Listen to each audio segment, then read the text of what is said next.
How's it going, everyone? Coach Alex here, wanting to talk about this new cycle that we've started this week. A lot of you have heard some of the information I'm going to talk about here in class already, but I just wanted to have a record of it in case you haven't heard some of this information yet, or if you just want to be able to refer back to it and kind of look at the terminology that we're going to talk about or some of the principles that we're going to talk about for this cycle, just to refresh in your mind why we're doing them and what the goal is in the end. Okay. So just some key points about this cycle that we're starting this week. It's a 4-week cycle. It's going to lead us up through the week right before Christmas. Okay, so Christmas is, I think we have Monday, Tuesday this year for Christmas Eve, Christmas Day, or something like that. This is leading us through the week prior to that. Okay, the way this is going to work is a typical cycle for us. We do a 4-week cycle, so that's not changing, but we deload in the 3rd week. What we're going to do this cycle instead is we are going to have 3 weeks of progressive overload like we do similarly to now. Okay, so we're increasing the intensity volume as the course of the cycle goes along. And then in that 4th week, we're going to set you guys up to hopefully PR that week. That's going to be our testing week. All right, so instead of that deload, we're going to test right there. The reason we're doing that is because we're anticipating that week of Christmas. It's going to be a little bit slower. You're going to have some obligations that you've got to go to. And that'll be a better time for a deload than that week right before Christmas. Okay, so hopefully we can go into the holiday season with some new PRs.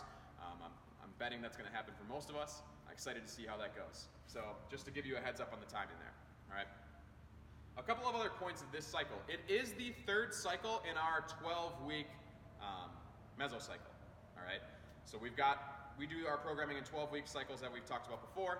That's 3 4-week cycles with different goals, and the idea is to build upon each cycle in order to build up to that max. All right, or to new maxes that we're going to test in that last week. All right, so for this cycle, of the last 3 cycles, this is going to be the highest intensity cycle that we've had. Okay, when we say high intensity, generally we're talking about heavier weights. All right, so in our strength work and our extra credit work, we're talking about increasing the weight and doing as much load as possible in those exercises. Okay.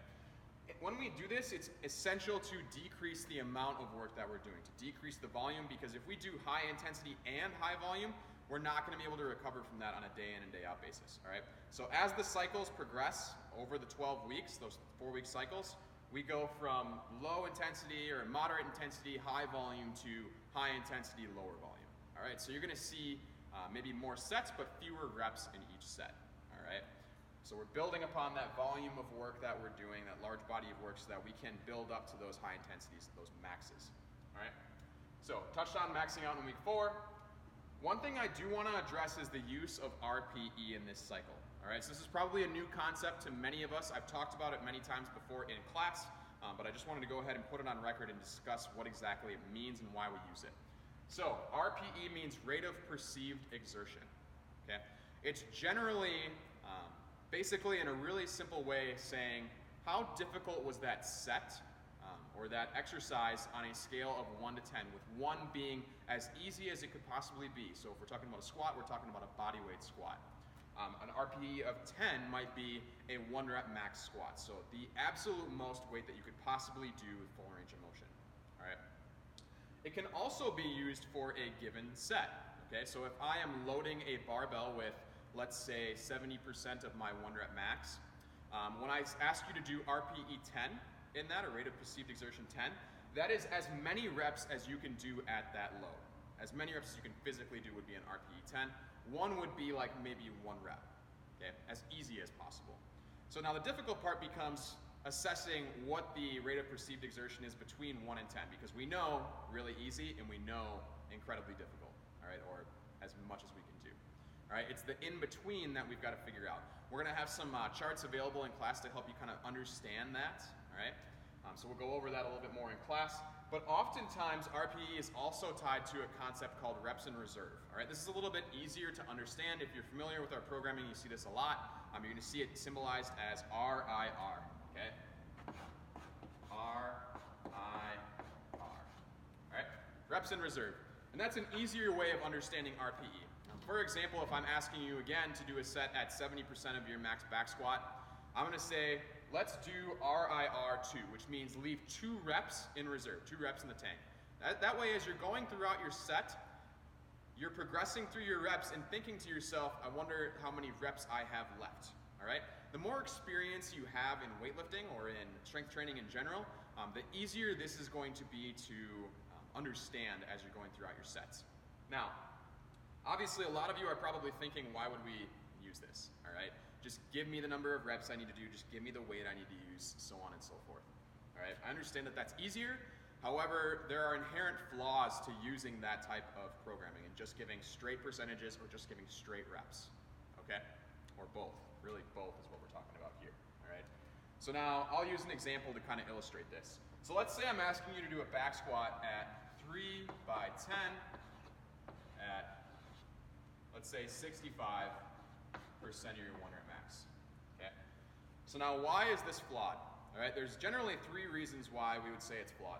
The first and the most obvious is that if you've gotten stronger since the last time you maxed out, this may not be enough stimulus to actually create a change, okay?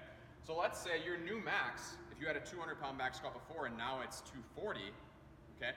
So now I'm not gonna do the math in my head, but now this is realistically closer to like 50% of your 1 rep max, all right? So what we want to program is saying, okay, 3 by 10, yep, that should be pretty challenging at 65%. But if now it's only 50%, now 10 reps might not be challenging enough to actually create a change, all right? To actually make your body say, oh shit, we need to get stronger, okay? So that's reason number 1 why we should use RPE or RIR in order to calculate that.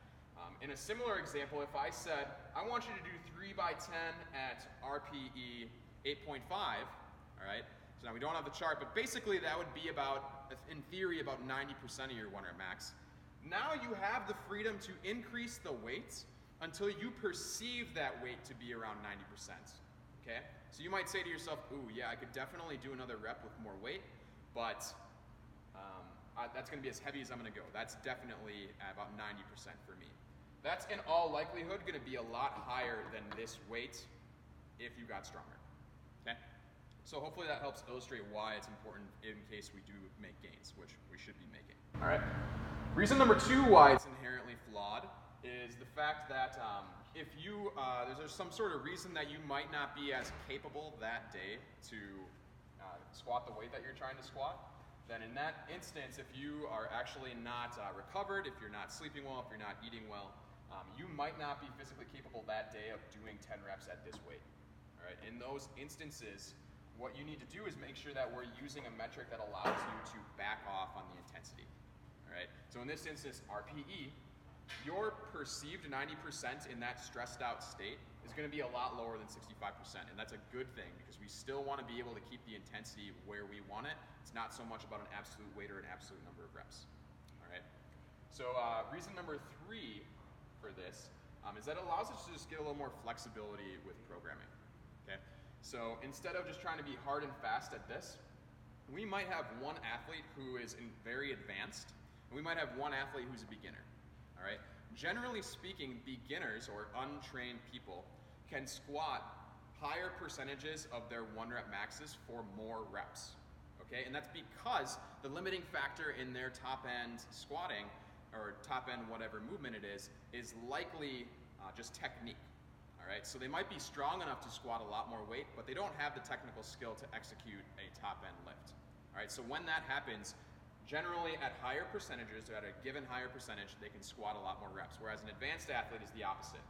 At higher percentages of their 1 rep max, they're likely not going to be able to get as many reps out of there because they're very proficient in their technique, and it takes perfect technique for them to execute that movement with each rep, okay?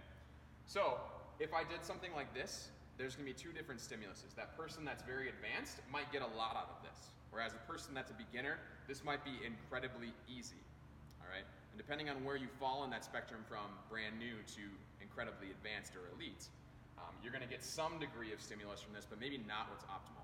Again, if we use reps in reserve or rate of perceived exertion, that accounts for those differences in skill because we're just going off of a base of, did that feel like it was the challenge that I want it to be from a programming perspective, all right? So hopefully that makes sense, guys, as to why we use this. It is harder to use, obviously, from the athlete standpoint because it's not black and white. However, you're gonna get a lot better results from using these type of metrics, and it gets easier over time to understand how to use it, all right? So hopefully that's enough information for today, guys. Didn't mean to overwhelm you with that, but let me know if you have any questions on that. You'll be seeing it come up in the cycle.